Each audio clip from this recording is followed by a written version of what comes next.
Very good. I'm good. I see Jimmy on there, so my life is good. Hi, Jimmy. All right, perfect. We'll start with Coach Chaney. We'll go right to questions. Again, hit the raise your hand function, and we'll call on you. And with that, we'll start with Jimmy Himes. Hi, Jimmy. How you doing? I'm doing very good. I can't complain. Good. I wanted to ask you this with Jared Garantano, having him your second year, do you anticipate that he, one, has better understanding of what you want him to do, and also that'll lead to him being more consistent? Without any question, Jimmy, that's exactly the goal of every quarterback, is to get them to execute the offense the way we want to, obviously. You know, and there's so much subjectivity that comes into the evaluations of quarterbacks. You know, he did this, he did that, he shouldn't have done that. We try to eliminate that and get rid of the subjectivity, and we quantify as much as we possibly can on the practice field. Every ball that comes out of their hand, it's either on target or not. The decision's either good or not. And that's what goes into these things. And we have a category that sometimes is not good, that when we do something really stupid with the ball that puts our team at risk.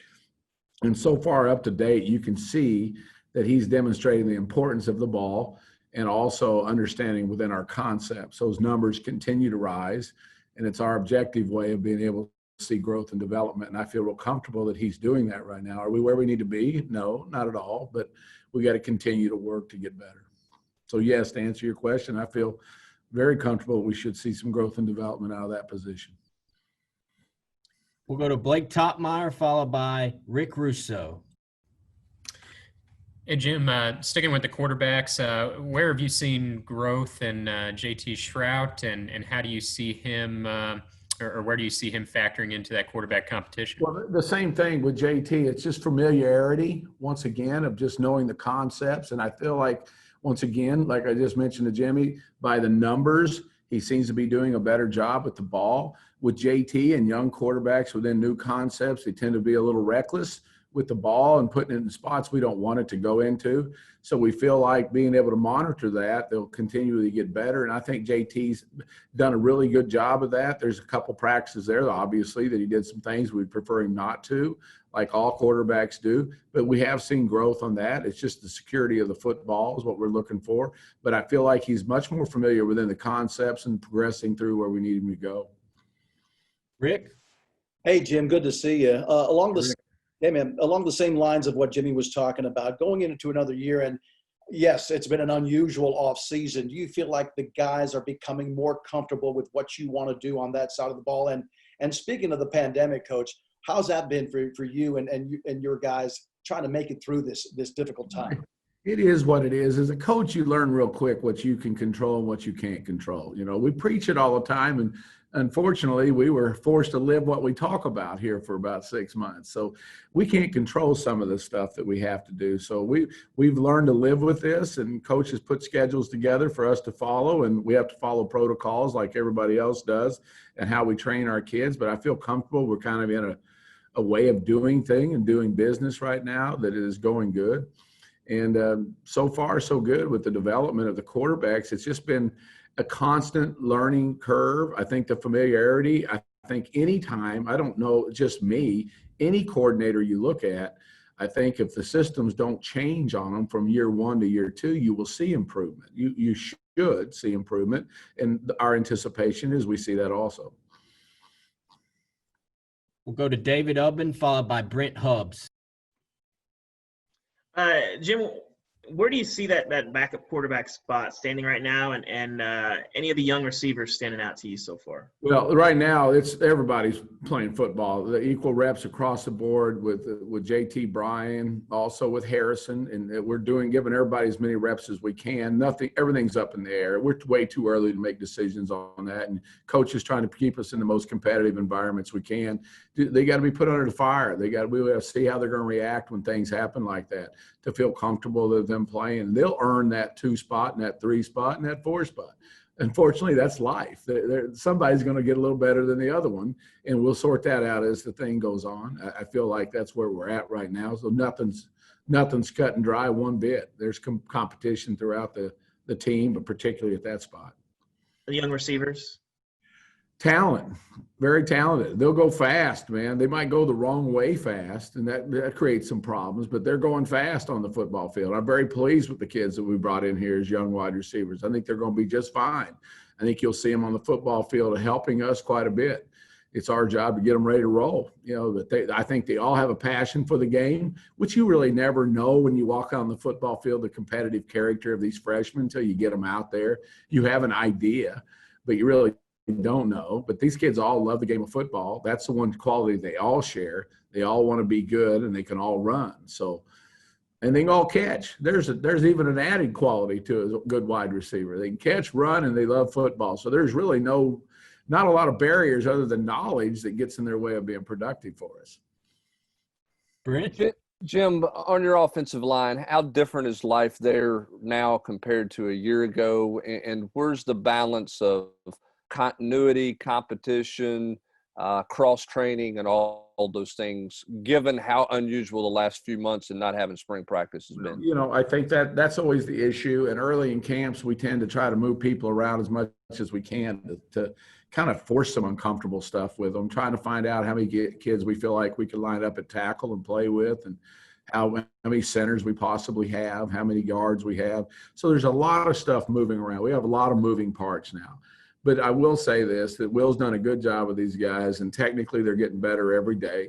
It's just keeping that pressure on them. We have more competition at positions, which inevitably should make you better as we work our way through it. So I'm pleased with that.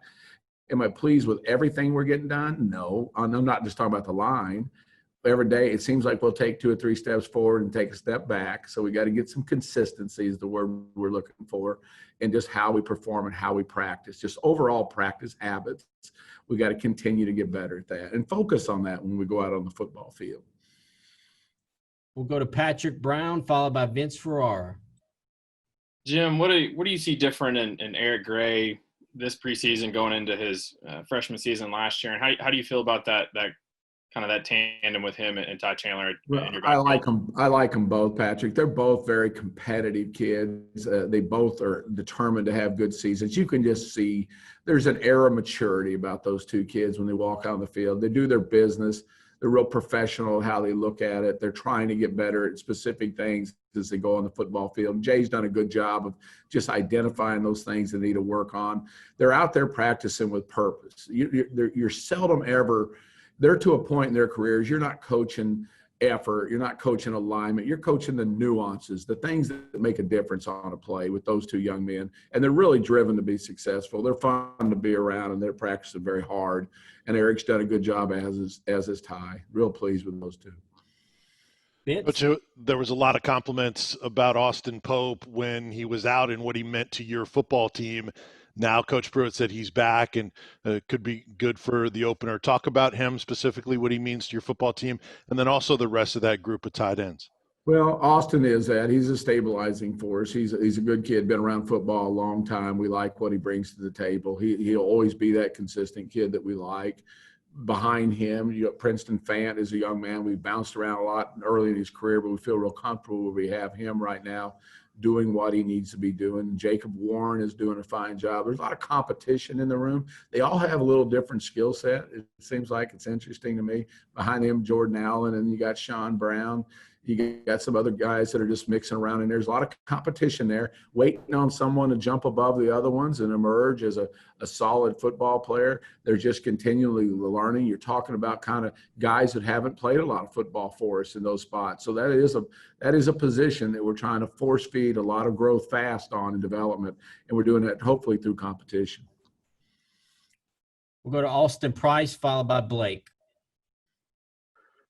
Coach, you talked about the freshman receivers just a minute ago. You had a group that came in here with Justin Hunter and Derek Rogers, and then eventually CP.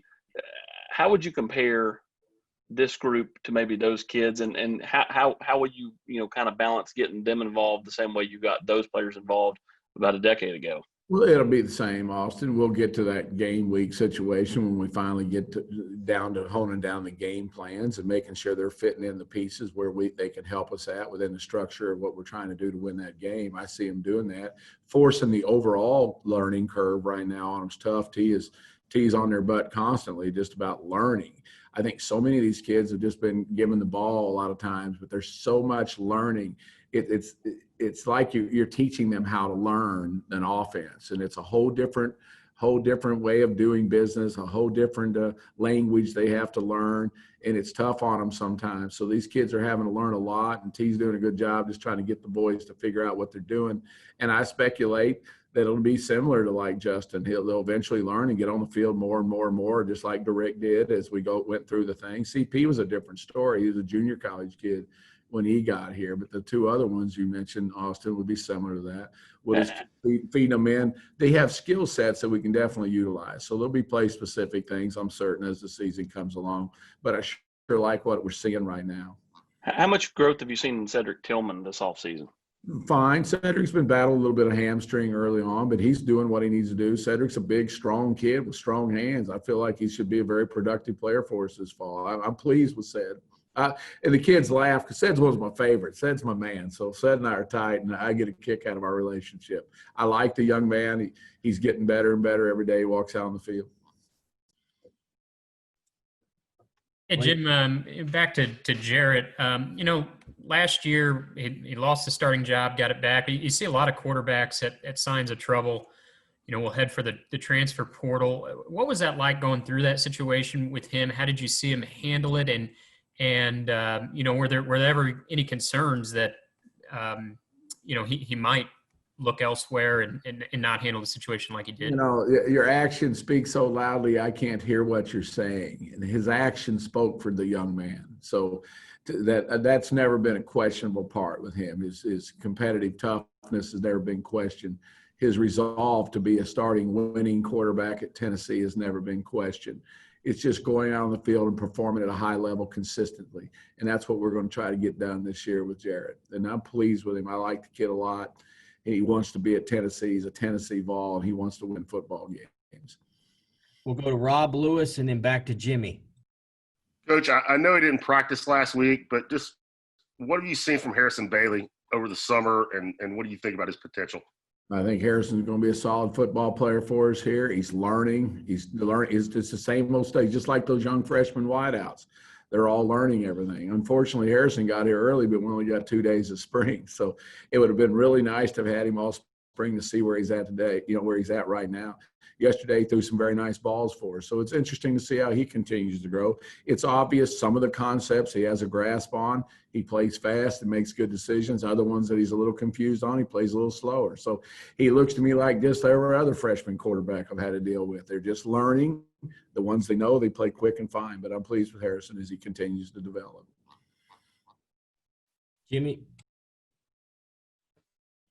Jim, in regard to Cade Mays, you had a firsthand look at him in Georgia a while back. What are your expectations for him, and how good can he be? I think Cade could be an exceptional football player. He's big, he's strong, he's tough, he's smart, he's intuitive.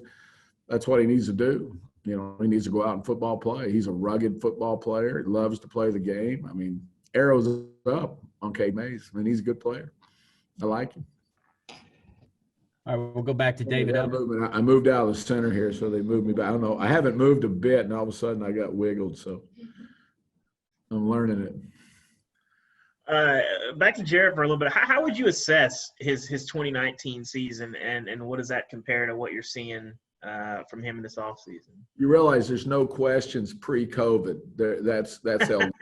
So Good to know. That period of all of our lives really didn't even exist. So we're moving on. Inconsistency, flashes of very talented arm talent and good plays, but inconsistently. He would be the first to admit that. I mean, he just did in the new system. What was it? His third system in college. So some expectations there might have been a little high for him. But at the end of the day, whoever we put out there to represent us has got to perform at quarterback. I mean, you guys all know, and you're the first ones to realize it, maybe the second. But you got to perform at that position with consistency. And I think that's where Jarrett would say he needs to perform and get better at. We'll close with Rob Lewis. Way to go, Rob. Bill, I didn't have my hand raised. Oh, okay. All right. We'll go. I see Trey Wallace has his hand. We'll have him close. Jim, when you look at a player like Ramel Keaton and him being able to return to the football team this year and try to lead that wide receiver group, who else is kind of stepped up for you think, when it comes to leaders? I know you mentioned Cedric Tillman, but is there anybody else that stood out to you so far? Well, the seniors, Josh and Brandon in that group, they're the ones that have to run the show at that wide receiver group. Obviously, BK in the center spot for us is the senior in the offensive line. The running backs are dictated. Ty and Eric, they take care of all that stuff. But out there on the outside, I'd say, you got definitely Josh and Brandon running that show. But back to Ramel. Ramel's a strong kid. Looks a little wiry, but very strong-handed kid. And had a really good practice yesterday. Really pleased with him. And he could be as good as he determines he wants to be. That's Ramel. He's still a young player, learning, but boy, when he wants to go, he's a good football player. All right. Thanks, Coach Chaney. We appreciate it. Hey, guys, I can't tell you how much I've enjoyed this. It's been fun. Hit me up sometime. Find me on Twitter. I'll see you guys. We'll see you next spring, Jim.